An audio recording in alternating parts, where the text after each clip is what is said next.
우리 만남은 우연이 아니야로 시작하는 만남이라는 노래를 아시지요?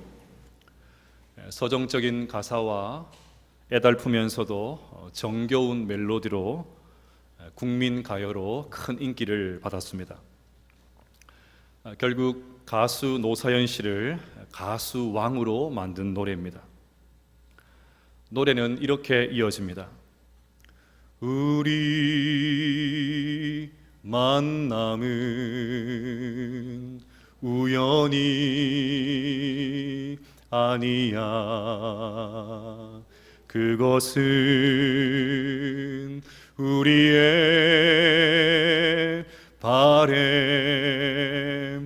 바램이어서 있기에 너무한 나의 운명이었기에 바랄 수는 없지만 영원을 태우리.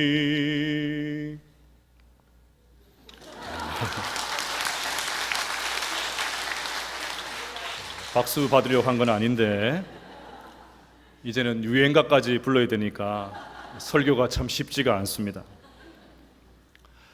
가수는 저 사람을 우연히 만나 사랑하게 된 것을 운명이라고 했습니다.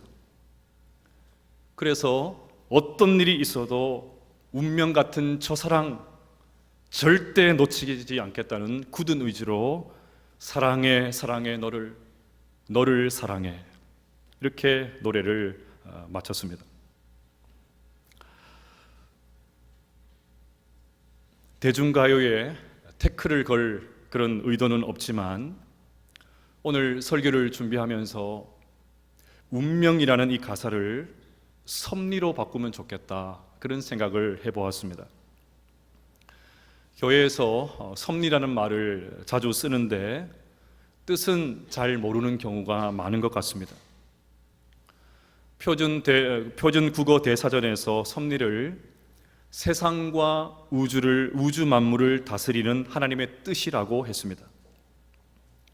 여전히 어렵지요. 풀어서 좀 설명을 드리면 하나님은 우리를 향한 계획과 그 계획을 이루기 위한 방법을 가지고 계십니다. 그래서 하나님은 당신의 계획을 이루기 위해서 수많은 과정에 개입하셔서 마침내 당신의 뜻을 이루십니다. 이 모든 과정이 섭리입니다. 오늘 본문에 이런 하나님의 섭리가 잘 나타나 있습니다. 그래서 오늘은 베들레헴으로 돌아온 나오미와 룻이 무엇을 하고 있는지, 그리고 하나님께서 이들을 위해서 무엇을 준비하고 계시는지 섭리의 관점에서 살펴보려고 합니다. 과연 베들레헴에 도착한 나오미와 룻에게 어떤 일이 벌어지게 될까요? 먼저 1장 22절 말씀을 같이 한번 읽어보겠습니다. 시작. 나오미가 모압 지방에서 그의 며느리 모압 여인 룻과 함께 돌아왔는데 그들이 보리 추수 시작할 때에 베들레헴에 이르렀더라. 아멘. 나오미와 룻이 베들레헴에 도착하자 보리 추수가 시작이 되었습니다. 떡집에 떡이 돌아온 것입니다. 빵집에 빵이 채워졌습니다. 그동안 이름값 하지 못했는데 드디어 베들레헴으로 불릴 만한 그런 상황이 되었습니다. 1장이 이렇게 끝났으니까 2장에서는 뭔가 대단한 일이 벌어져야 하지 않겠습니까? 떡집에 도착을 했으니까 떡이 마구 굴러 들어와야 하지 않겠습니까? 룻이 성경 어디에서도 찾을 수 없는 하나님을 향한 불굴의 믿음을 고백했으니까 하나님께서 기다렸다는 듯이 쌀가마니를 안겨주셔야 하는 것 아니겠습니까? 그런데 베들레헴으로 돌아온 나오미와 룻에게 달라진 것은 하나도 없었습니다. 돌아왔지만 가난의 문제는 조금도 해결되지 않았습니다. 부푼 꿈을 안고 그 험한 길을 마다하지 않고 베들레헴까지 돌아왔지만 그들의 삶은 여전히 팍팍하고 고단했습니다. 이스라엘은 봄에 추수를 합니다. 그러니 분명 봄이 왔습니다. 베들레헴에는 봄이 왔지만 그들에게는 아직 봄이 오지 않았습니다. 지금 룻은 세 가지 절망적인 형편에 처했습니다. 첫째는 이방 여자입니다. 6절을 보시면 베는 자를 거느린 사원이 대답하여 이르되 이는 나오미와 함께 모압 지방에서 돌아온 모압 소녀인데, 룻이 나오미에게는 효부일지는 몰라도 이스라엘 사람들의 눈에는 그냥 이방 여자입니다. 지금도 유대인들은 혈통을 중요하게 생각하는데 그 옛날에는 얼마나 더했겠습니까? 당시 유대인들은 아침마다 이런 기도를 했다고 합니다. 하나님, 저를 저 이방인이 아닌 선민, 하나님의 백성으로 태어나게 하신 것을 감사하나이다. 이런 상황에서 이방 여자가 동네를 돌아다니는 것은 최악의 상황입니다. 어떤 일을 당해도 어떤 대응도 할 수가 없습니다. 멸시와 수모와 천대를 그대로 받을 수밖에 없는 상황입니다. 둘째로 룻은 노동력이 없는 여자입니다. 고대 사회에서는 노동력이 최고의 가치였습니다. 그러니 남편 없는 여자에게서 기대할 수 있는 것이 없습니다. 실제로 룻은 베들레헴에 오기는 했지만 앞으로 어떻게 살아야 될지 살 길이 막막합니다. 나오미의 말 맞다나 빈손으로 왔습니다. 힘은 당연히 없습니다. 기술도 없습니다. 도대체 어떻게 살아야 한단 말입니까? 하지만 이대로 그냥 앉아서 죽을 수는 없지요. 그래서 룻이 생각해낸 것이 이삭을 줍는 것이었습니다. 2절을 보시면 모압 여인 룻이 나오미에게 이르되 원하건대 내가 밭으로 가서 내가 누구에게 은혜를 입으면 그를 따라서 이삭을 주겠나이다 하니 나오미가 그에게 이르되 내 따라 갈지어다 하매. 지금 룻은 남의 밭에 떨어진 이삭을 주어서 시어머니와 연명하려고 하고 있습니다. 그렇지 않으면 살 수 없을 정도로 험악한 상태, 그것이 바로 룻의 상황이었습니다. 셋째로 룻은 이웃의 도움을 받지 못하는 여자였습니다. 나오미와 룻이 베들레헴에 돌아왔을 때 온 동네가 떠들썩했지요. 한눈에 나오미인 것을 알아보고는 사람들이 몰려들었습니다. 다 좋은 관계는 아니었다 해도 친하게 지낸 사람 한두 명은 있었지 않겠습니까? 꼭 친하진 않아도 긍휼의 마음이 있는 사람이 한 명은 있었지 않았을까요? 그러면 그들의 도움으로 당장의 끼니 정도는 해결할 수 있을 것 같습니다. 그런데 떠들썩한 사람들 가운데 나오미와 룻을 도와줄 수 있는 사람은 한 명도 없었습니다. 그 정도로 각박했습니다.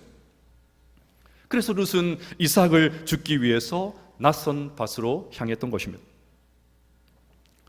이처럼 나오미와 룻은 베들레헴으로 돌아왔지만 이들의 형편은 전혀 나아지지 않았습니다.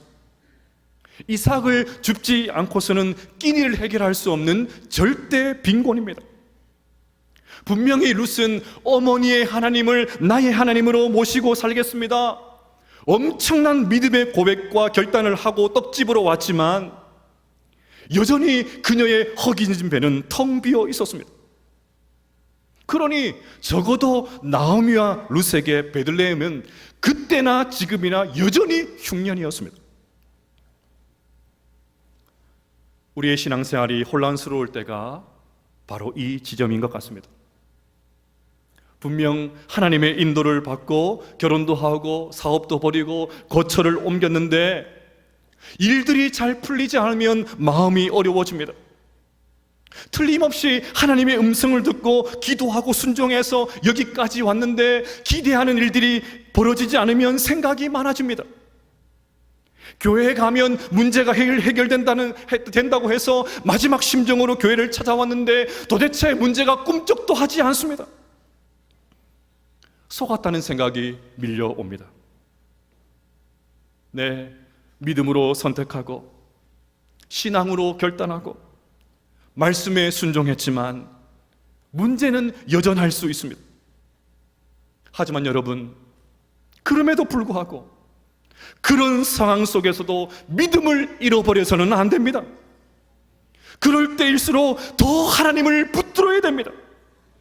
막 흔들릴 때, 주체할 수 없을 정도로 막 흔들릴 때 더 하나님께 시선을 고정해야 됩니다. 현실이 각박하면 각박할수록 더 고개를 들어서 하나님을 바라보아야 됩니다. 그래야 현실에 매몰되지 않습니다. 실망스럽게 느껴지는 그 상황에 마음을 전부 다 빼앗기지 않게 됩니다. 2차 세계대전 중에 나치의 수용소에 갇혔던 이들 가운데 원인을 알 수 없는 병으로 시름시름 앓는 사람들이 많았다고 합니다. 나중에 의사들이 그 병의 원인을 찾았습니다.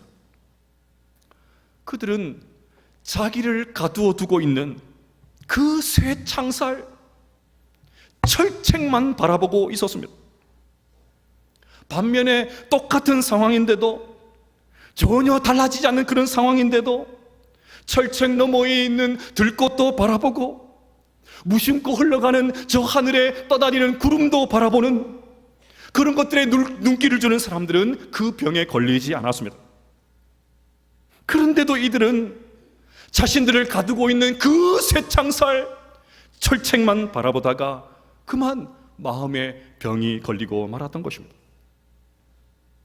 그래서 의사들은 이 병을 철책선병이라고 불렀습니다.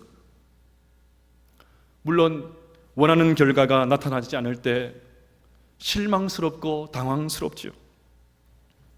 한번 상처 입은 마음 쉽게 아물지는 않습니다. 하지만 그러할 때일수록 사력을 다해서 자꾸만 새창살만 보려고 하는 그 마음을 돌이켜서 사력을 다해서 담장 너머를 보려고 애를 써야 됩니다. 더 하나님을 붙들기 위해서, 더 하나님께 붙어있기 위해서 더욱더 몸부림을 쳐야 됩니다. 올해는 세월호 참사가 일어난 지 벌써 9년째가 되는 해입니다. 세월호 3주기 때 고 이창년 군의 어머니 최선아 집사님이 한 그 기도를 보면 사력을 다해서 하나님을 붙드는 사람의 모습을 발견할 수가 있습니다. 창조주이시며 전능자라고 불리우는 당신께 기도드리는 것 쉽지 않습니다. 3년 전 우리 아이들을 살려달라는 마지막 기도를 외면했으니까요. 당신께 등 돌리고 살고 싶었습니다. 그런데 어디를 가든 당신이 계시더군요. 더 이상 울 힘조차 없어 그저 멍하니 앉아 바다만 바라보던 팽목항에도, 차가운 시멘트 바닥에서 하늘을 보며 잠을 청해했던 국회에도, 내리쬐는 땡볕을 피할 그늘 하나 찾기 어려웠던 광화문에도, 화수구 냄새에 시달려야 했던 청운동 사무소에도, 침몰 지점이 바로 눈앞에 보이는 동고차에도, 그리고 병든 몸을 이끌고 세월호가 누워있던 목포신항에도 당신은 계셨습니다. 이름도 모르고 얼굴도 몰랐던 분들이 눈물 가득 고인 눈으로 다가와서 안아주시며 같이 울어주시는 따뜻함에서 당신을 느낄 수 있었습니다. 그때 우리 아이들이 살려달라고 당신께 기도할 때 그 기도 좀 들어주시지, 왜 우리 아이들이 없어진 지금 모르는 사람들을 통해서 당신을 드러내시나요? 삶이 이토록 눈물겹습니다. 이런 참담한 상황에서도 다시 기도할 수 있는 것은, 하나님께 등을 돌리고 싶었는데 다시 등을 돌리지 않고 하나님을 바라보며 기도할 수 있는 것은, 참담한 이 현실에 함몰되지 않으려고 사력을 다해서 하나님을 붙잡았기 때문입니다. 철책 넘어 세상을 보려고 안간힘을 썼기 때문입니다. 그러니 여러분, 실망스러운 일을 당해도, 원하는 결과를 보지 못해도, 이게 아닌데 싶은 바로 그때에도 더욱더 하나님을 바라보며 붙잡고 살아갈 수 있게 되시기를 주의 이름으로 축복합니다. 이처럼 나오미와 룻은 떡집 베들레헴으로 돌아왔지만 여전히 그들의 배고픔은 해결되지 않았습니다. 급기야 룻은 다른 사람의 밭에 이삭을 줍기 위해서 발걸음을 옮깁니다. 하지만 여러분, 밭에 떨어진 나라를 얼마나 주어야 밥을 해먹을 수 있을까요? 이삭을 주어서 과연 얼마나 버틸 수가 있겠습니까? 더욱이 추수기가 지나면 이마저도 할 수가 없습니다. 무언가 다른 대안이 필요합니다. 안정적인 대책이 필요합니다. 바로 그때 룻이 보아스를 만납니다. 3절과 4절 말씀을 같이 한번 보겠습니다. 시작. 룻이 가서 베는 자를 따라 밭에서 이삭을 줍는데 우연히 엘리멜렉의 친족 보아스에게 속한 밭에 이르렀더라. 마침 보아스가 베들레헴으로부터 와서 베는 자들에게 이르되 여호와께서 너희와 함께 하시기를 원하노라 하니 그들이 대답하되 여호와께서 당신에게 복 주시기를 원하나이다 하니라. 아멘. 여기서 우리가 주목해야 될 단어가 우연히 그리고 마침입니다. 룻이 이삭을 주우려고 우연히 찾아간 밭이 나오미의 친척 보아스의 밭이었습니다. 수많은 밭 중에서 하필이면 보아스의 밭으로 들어간 것입니다. 이것만이 아니지요. 룻이 우연히 그 밭에 들어가서 이삭을 줍고 있을 때 밭의 주인이었던 보아스가 마침 그 밭에 도착을 했습니다. 성경에 기록된 대로 이것은 우연히가 맞습니다. 전혀 의도된 것이 아닙니다. 룻은 보아스가 누구인지도 몰랐습니다. 그 밭이 누구의 밭인지도 몰랐습니다. 그냥 끼니를 해결하기 위해서 발길 닿는 대로 찾아간 것이 우연히 보아스의 밭이었습니다. 보아스도 마찬가지입니다. 1절에서 보아스를 유력한 자라고 합니다. 재력가라는 말입니다. 그러니 밭이 여러 개가 있었겠지요. 여러 곳에서 동시다발적으로 추수가 이루어졌을 것입니다. 그런데도 마침 그날 그 시간에 그 밭을 보아스가 찾았습니다. 밭에 룻이 왔다는 보고를 받고 온 것이 아니었습니다. 보아스는 이삭을 줍는 여자가 룻이라는 것을 전혀 몰랐습니다. 그러니 우연히 그리고 마침이죠. 그런데 여러분, 정말 이 모든 것이 우연일까요? 운이 좋아서 이런 기막힌 일이 벌어졌을까요? 그냥 재수가 좋아서 이런 일이 벌어졌을까요? 인간적으로 보면 얼마든지 이것은 우연입니다, 마침입니다, 그렇게 말할 수가 있습니다. 하지만 여러분, 우연도 하나님의 방편이라는 것을 아십니까? 오늘 본문은 룻과 보아스의 만남을 우연히 마침이라고 부르면서 하나님께서 그 우연마저도 당신의 손길 안에서 움직이고 있다는 것을 보여주고 계십니다. 하나님께서 우연까지도 우연처럼 보이는 그 수많은 사건의 배후에서 지금도 역사하고 계시다는 사실을 보여주고 있는 것입니다. 하나님은 이삭을 주어서라도 시어머니를 공양하고 싶은 그 룻의 발길을 우연히 보아스의 밭으로 인도하셨습니다. 룻에게 더 안전한 대안을 주시기 위해서 마침 보아스를 만나게 해주셨던 것입니다. 우연히 그 밭을 갔지만 하나님은 그 두 사람을 그 안으로 완전히 밀어넣으셨습니다. 그러니 보아스와 룻의 만남은 우연히가 아니라 섭리였습니다. 저는 초등학교 6학년 때, 더 정확하게 말하면 국민학교 6학년 때 교통사고로 아버지를 잃었습니다. 1년 뒤에 아버지가 돌아가신 장소에서 불과 300~400m 떨어진 그곳에서 작은 삼촌도 교통사고로 돌아가셨습니다. 그렇게 저는 1년 동안 같은 장례식장에서 2번의 상주 노릇을 하면서 장례를 치렀습니다. 제 인생에서 가장 기억하고 싶지 않은 시간, 지우고 싶은 시간이 바로 그때입니다. 결국 저희 가정은 더 이상 그곳에 살 수가 없어서 포항으로 이사를 갔습니다. 아니, 더 정확하게 말하면 이사는 어머니가 가신 것이고 저는 끌려갔습니다. 그만큼 가기 싫었다는 말입니다. 그렇지 않아도 왜 이런 일이 벌어졌는지, 왜 이렇게 아파야 하는지, 왜 내 10대 시절은 이렇게 눈물이 많아야 하는지 도대체 이유를 알 수 없어서 힘든 시간들을 보내고 있는데 이사가 웬 말입니까? 그나마 내가 비빌 수 있는 언덕은 교회와 친구들 뿐이었는데, 그들이 있어서 그래도 웃을 수가 있었는데 이들 두고 낯선 곳에서 어떻게 살 수 있단 말입니까? 이사 후에도 저의 방황은 이어졌습니다. 머리털 나고 처음으로 한 달 동안 교회 가지 않았습니다. 어머니를 향한 일종의 항의였습니다. 그런데 여러분, 그런데 그 낯선 땅에서 저는 좋은 믿음의 공동체를 만났습니다. 신실한 신앙의 선배들을 만났습니다. 같은 나이인데도 저와는 질적으로 다른 신앙생활을 하고 있었던 동기들을 만났습니다. 목사가 되겠다는 저의 꿈을 적극적으로 지지해주고 기도해주는 영적인 스승들을 만났습니다. 무엇보다 그곳에서 제 인생의 한 구절, 너희는 다시 무서워하는 종의 영을 받지 아니하고 양자의 영을 받았으므로 아빠 아버지라 부르짖느니라. 설교송의 시간을 통해서 들려주신 이 말씀을 통해서 하나님을 새롭게 인격적으로 만났습니다.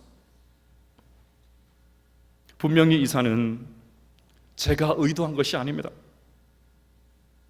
어머니의 결정에 일방적으로 끌려갔습니다. 우연히 일어났습니다. 우연히 이사를 갔고 우연히 그 교회를 찾아갔습니다. 그런데 거기서 마침, 우연히 갔는데 거기서 마침 수많은 신앙의 선배들과 동력자들 만났습니다. 어린 적부터 목사가 되겠다는 꿈만 꾸었지 하나님의 은혜가 무엇인지도 모르고 성경도 모르고 기도도 할 줄 몰랐던 저희가 바로 그곳에서 마침 하나님을 새롭게 만났던 것입니다. 제가 이 자리에 있을 수 있었던 결정적인 이유 가운데 하나가 바로 이사였습니다. 그러니 돌이켜보면 이 모든 것이 하나님의 섭리요, 하나님의 인도요, 하나님의 계획이었던 것입니다. 사랑하는 여러분, 그래서 일상에서 일어난 일들을 그냥 무심코 흘려보내서는 안 됩니다. 지금도 배후에서 일하시는 하나님의 섭리의 손길을 볼 수 있어야 됩니다. 당장은 실패한 것 같아서 안달복달하지만 나중에 지나고 보면 기막힌 방법으로 해결되는 일들이 얼마나 많은지 모릅니다. 실패한 것 같지만 아닙니다. 실패한 것이 아닙니다. 하나님께서 더 좋은 것을 준비해 놓으셨다는 것을 믿으시기를 바랍니다. 하나님은 하나님의 때에 하나님의 방식으로 하나님의 일을 이루신다는 것을 확신할 수 있게 되시기를 주의 이름으로 축복합니다. 이제 결론입니다. 하나님의 섭리를 믿는 우리는 어떻게 살아야 될까요? 섭리를 강조하면 아무것도 안 하려고 하는 사람이 있습니다. 하나님께서 다 계획하시고 개입하시고 어떻게 해서든지 일을 이루신다면 우리는 그냥 가만히 있어도 되지 않겠냐는 것입니다. 결국 하나님께서 다 알아서 하실 텐데 내가 이렇게 아등바등 살 필요가 무엇에 있냐는 것입니다. 일리가 있지만 그렇지가 않습니다. 우리는 하나님의 일하시는 방식을 모릅니다. 하나님의 생각과 우리의 생각은 다릅니다. 그러니 우리는 지금 주어진 일에 성실해야 됩니다. 지금도 배후에서 일하시는 하나님의 섭리의 손길을 믿으면서 동시에 지금 나에게 주어진 일을 성실하게 최선을 다해서 감당해야 됩니다. 만약에 룻이 내가 이 고생을 하려고 여기까지 왔나? 차라리 굶어 죽으면 죽었지 절대로 나는 이런 험한 일을 하지 못해, 그랬다면 보아스와의 만남은 없었습니다. 체면 문화인 유다 사회에서 내 꼴이 이게 뭐람? 사람들이 나의 이런 모습을 보면서 뒤에서 뭐라고 수군거릴까? 부끄러워 죽겠네. 이러면서 밭으로 가지 않았다면 우연히 보아스의 밭으로 가서 마침 보아스를 만나는 일은 절대로 없었습니다. 룻이 얼마나 성실했는지 알 수 있는 대목이 7절에 나옵니다. 그의 말이 나로 베는 자를 따라 단 사이에서 이삭을 죽게 하소서 하였고 아침부터 와서는 잠시 집에서 쉰 외에 지금까지 계속하는 중이니이다. 룻은 어쩔 수 없어서 마지못해서 이삭을 주운 것이 아니었습니다. 이른 아침부터 와서 최선을 다했습니다. 한 톨이라도 더 줍기 위해서 잠깐 허리를 핀 것 외에는 또 구부려서 또 이삭을 주었습니다. 그냥 지금 나에게 주어진 일에 최선을 다했습니다. 이런 룻의 성실한 모습이 보아스의 눈에 들어왔습니다. 주인은 종들이 성실하게 하는지 건성건성하는지 딱 보면 알지 않습니까? 그러니까 주변의 종들도 충격을 받고 보아스도 감동을 받아서 마음이 움직여진 것입니다. 룻은 자신의 신세를 전혀 한탄하지 않았습니다. 그런 기미가 조금도 보이지가 않습니다. 이삭을 줍다가 하늘을 쳐다보고는 한숨을 짓지 않았습니다. 서러움의 눈물도 흘리지 않았습니다. 정신이 반쯤 나간 상태로 멍하니 하늘을 쳐다보지도 않았습니다. 그저 그 힘든 일들을 묵묵하게 최선을 다해서 성실하게 했습니다. 그런 룻을 보아스가 주목을 합니다. 보아스 눈에 띄었습니다. 아니, 하나님께서 그런 룻을 주목하셨습니다. 우리가 하나님의 눈에 띄면 역사는 일어나는 것이죠. 하나님께서 주목하시면 그 길로 끝입니다. 하나님은 당신의 시선을 끄는 사람을 절대 놓치지 않으십니다. 아무리 숨어도 반드시 찾아내십니다. 내가 드러내려고 애쓰지 않아도 저절로 드러나게 되어 있습니다. 좋은 소문이 나게 되어 있습니다. 그냥 내가 처한 곳에서 내 할 일을 최선을 다해서 성실하게 했더니 하나님께서 주목하셨습니다. 우리가 작은 이삭의 신실하면 그것이 반드시 쌀가마니로 돌아오게 될 것을 믿으시기를 바랍니다. 나중에 살펴보겠지만 룻은 다윗 왕의 증조 할머니가 됩니다. 심지어 이 가녀한 과부가 예수님의 조상이 됩니다. 당당하게 예수님의 족보에 이름을 올립니다.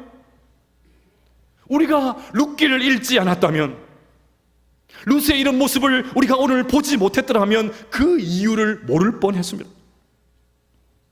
룻은 자존심과 체면을 내려놓지 않으면 할 수 없었던 그 이삭 줍기의 진심이었습니다. 최선을 다했습니다. 하나님은 이런 룻의 신실한 모습을 보고 마음을 여셨습니다. 우연히 발길을 보아스의 밭으로 인도하셨고 마침 보아스를 만나게 하셔서 거대한 하나님의 구원 역사에 동참시켜 주셨던 것입니다. 설교 이후에 오늘 우리 눈물로라는 찬양을 부르려고 합니다. 가사 가운데 꿈꿀 수 없어 무너진 가슴에 라는 가사가 있습니다. 혹시 이 자리에 꿈꾸는 것조차 사치처럼 느껴지시는 분이 계십니까? 너무 참담해서 희망이 보이지 않는 그런 분들이 계십니까? 다 내려놓고 싶은, 포기하고 싶은 그런 분들이 계십니까? 힘들지만 다시 우리의 눈을 들어서 하나님을 바라보고 하나님을 붙들게 되시기를 주의 이름으로 축복합니다. 또 이런 가사가 있습니다. 우리 오늘 눈물로 하늘의 씨앗을 심는다. 힘들지만 다시 일어나서 내게 주어진 삶의 자리에서 최선을 다하게 되시기를 바랍니다. 눈물로 또 씨를 뿌리고 또 씨를 뿌리시기를 바랍니다. 그리할 때 우리의 모든 상황에 개입하셔서 하나님의 뜻을 이루시는 그 섭리의 하나님께서 오래 황폐하였던 우리 인생의 땅에 꽃이 피고 푸른 나무를 보게 하실 줄로 믿습니다.